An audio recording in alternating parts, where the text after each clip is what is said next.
live oak tree. All my trees in the History Tree series are real trees that the kids can actually go and see, and so there's a little bit of an ulterior motive that I want the kids to get to know their heritage, but also to want to preserve these places. So the next book that comes out after Alamo Tree is set in Grand Teton National Park, and it's a real tree too. How neat. When you just think about it, the trees are just sitting there swaying, watching everything that happens, just soaking it all in, right? Eyewitnesses. Now, I think what's really neat about this book, too, is all kinds of readers. A lot of times when you think of picture book, you picture the real little ones.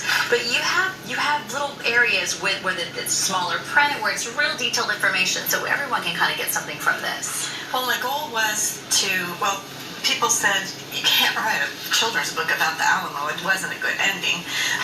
But I feel like a lot of times kids are not into history because they don't learn it in a fun way. But this has values, it has family, it has courage, it has leadership, it has teamwork. And then as the parent or the loved one who's reading the book decides when their child is ready for it, they can introduce some of those more mature concepts. Or since Texas has fourth grade, they cover Texas history. The fourth graders who might be under-challenged by the early reader stuff can read the more in-depth history down. Sure. And what did you mentioned some of these lessons like teamwork and those kinds of things. What did you really want to make sure that you got across to the reader when writing a book like this? Well,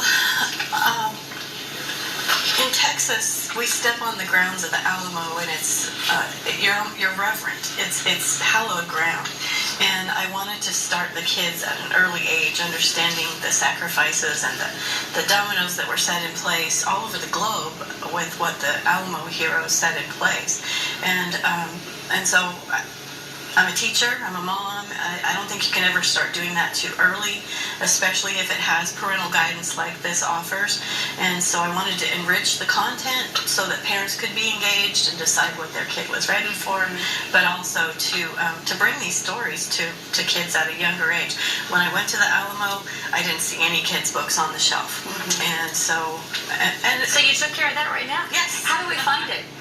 It's on Amazon, Okay. It's on Ingram Spark, and So it's easy coming to out find. everywhere. Yeah. And this is just volume 1 in a series of tree books that we Exactly. All the trees across the country are going to tell their history. We love that. Thank you. Thank you. Thank you. 9:55 right now. Judge Judy